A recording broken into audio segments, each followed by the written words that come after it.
Bismillahirrahmanirrahim. Assalamualaikum warahmatullahi wabarakatuh. Ustaz Syarul ucapkan kepada semua murid-murid Seriti Al-Ikhlas, terutamanya murid 4 Al-Amin. Okey, murid-murid semua sihat? Okey, insya-Allah hari ini Ustaz akan meneruskan pembelajaran secara rakaman.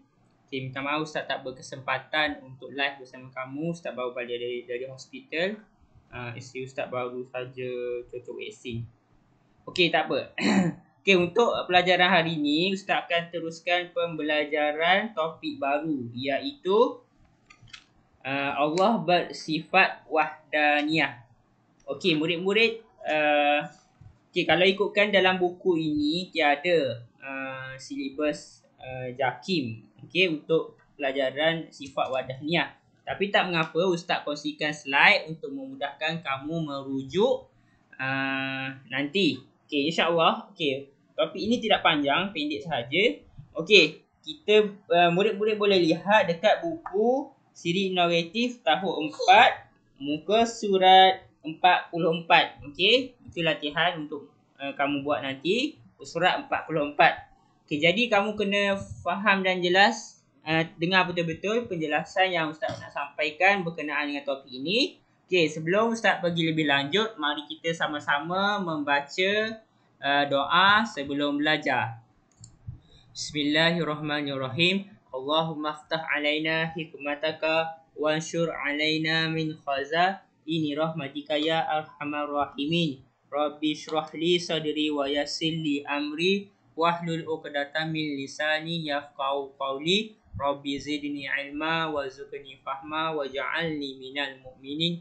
Innahu min Sulaiman wa innahu bismillahirrahmanirrahim. Inni ra'aitu ahada asyara kawkaban wasyamsa wal qamara ra'aituhu lisajidin. Amin ya rabbal alamin. Okey, mari kita teruskan pembelajaran kita. Alright.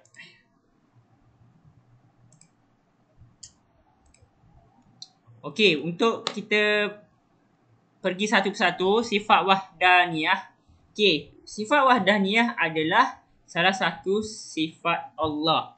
Okey, jika sebelum ni kita perlu belajar tentang sifat wahdaniyah, 20 sifat, yakni daripada 20 sifat Allah, kita kena jelas bahawasanya sifat wahdaniyah itu adalah sifat yang wajib kita beriman. Okey, kita kena yakin sifat wahdaniyah itu adalah sifat Allah.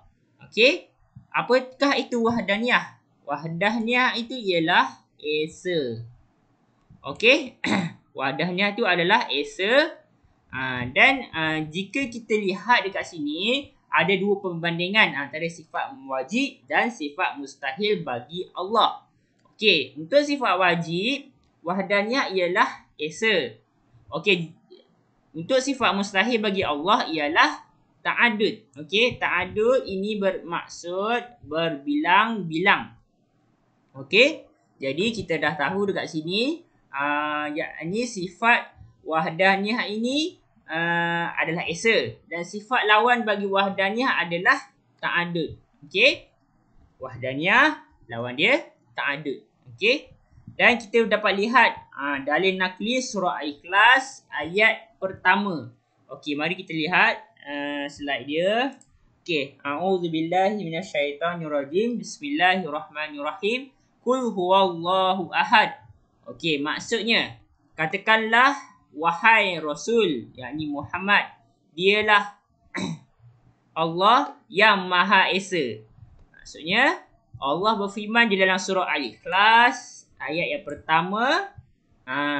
Okey, yang mana memberi maksud Allah suruh Nabi Muhammad sallallahu alaihi wasallam mengakui bahawasanya dialah Allah. Yakni ayat ini menyuruh Nabi Muhammad mengakui bahawasanya Allah ini adalah Maha Esa. Okey, Maha Esa ni adalah, dia adalah satu-satunya Tuhan yang layak disembah. Dia adalah Tuhan yang tunggal, Tuhan yang wahid. Okey, wahid ni apa? Satu. Dan juga dikenali sebagai ahad. Okey. Esa pun dikenali sebagai Ahad. Okey, Ahad adalah satu. Okey, yang seterusnya. Okey, kita dapat lihat dekat sini ada 13 sifat wajib. Okey, yang ini 13 sifat wajib, tetapi dia tidak masukkan sifat-sifat kaunuhu ta'ala apa qadiran, hayyan, sami'an tu. Yang semua tu dia tidak masukkan. Okey, tapi Ustaz nak highlight kat sini, Ustaz nak tekankan kat sini berkenaan dengan yang keenam ni. Yang keenam. Okey, jadi kita dapat lihat dekat sini sifat wajib wahdaniyah ini adalah pada nombor 6.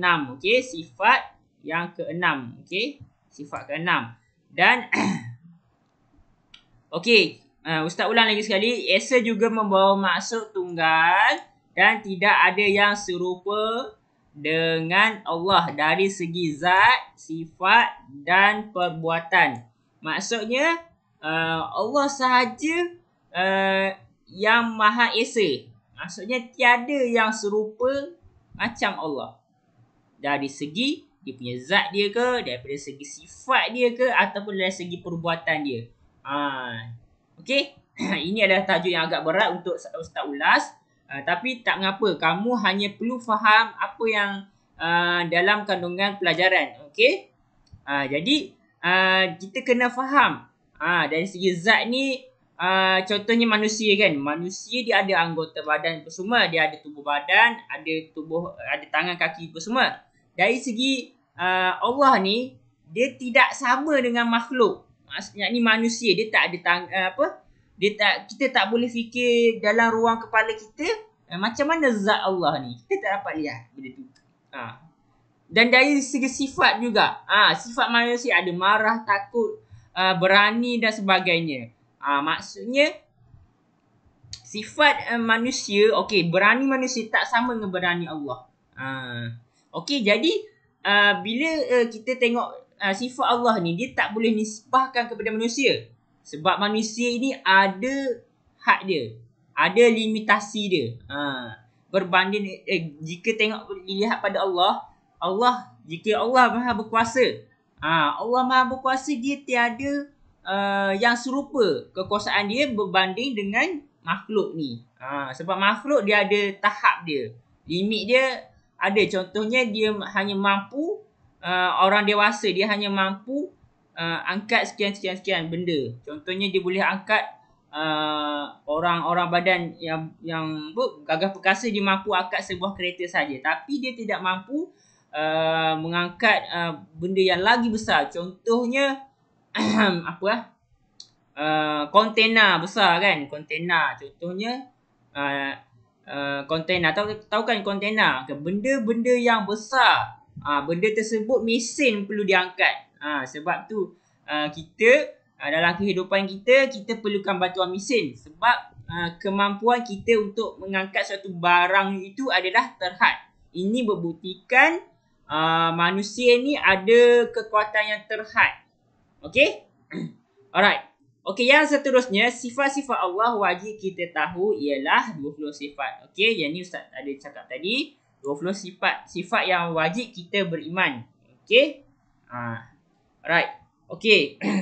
Dan kita undur balik slide. Okey, kita tengok balik tentang kesan percaya sifat wahdaniyah.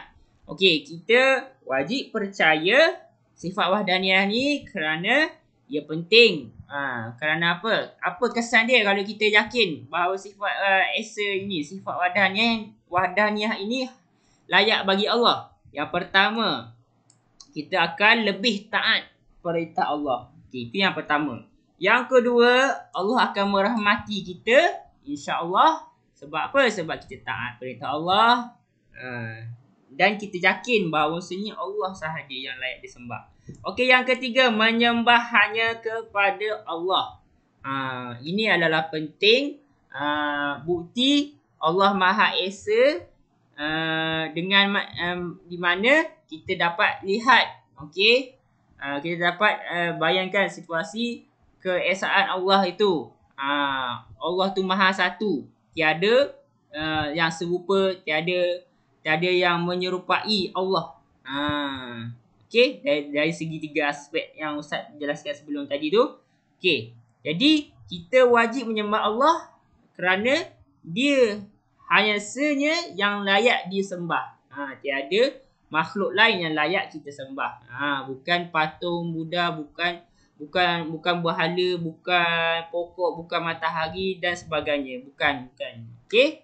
Jadi itulah pentingnya kita beriman dengan sifat wahdaniyah. Okey, dan yang seterusnya kita pergi kepada akibat tidak percayai sifat wahdaniyah. Yang pertama ialah kita akan berani untuk ingkar perintah Allah bila mana kita tak beriman dengan sifat ini. Yang kedua, kita jauh daripada rahmat Allah.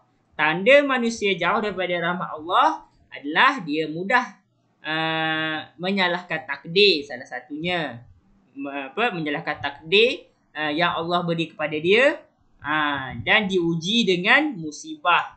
Contohnya dia diuji dengan kesengsaraan atas dunia, kesakitan, penyakit dan sebagainya. Maksudnya Allah murka kepada dia bila mana dia tidak yakin dengan sifat Allah ini. Dan yang seterusnya dipandang hina di dunia dan di akhirat. Okey, mungkin ada sesetengah golongan dipandang hina di dunia dan di akhirat. Okey, namun ada juga segelintir manusia yang dia dipandang hina di akhirat. Okey, tapi atas dunia mungkin orang terdekat dia mungkin ada yang sanjung dia, tapi hakikat yang sebenar masyarakat ramai lagi membenci dia. Sebab apa? Sebab dia rasa bongkak, rasa angkuh, rasa dia lagi hebat daripada Tuhan. Dia tak yakin Tuhan ni yang Maha Esa. Itu pun boleh jadi juga. Okey. Jadi secara rumusannya, kita kenalah yakin bahawasanya sifat wahdaniyah ni patut diterapkan dalam iman kita, dalam jiwa kita, supaya kita menjadi hamba Allah yang taat melakukan perintah Allah dan meninggalkan segala larangan Allah. Okey, itu saja daripada Ustaz. Terima kasih dan selamat mengulang kaji. Boleh cuba jawab soalan yang soalan muka surat 44 dan 45 serta 46. Okey, jika ada persoalan boleh tanya Ustaz.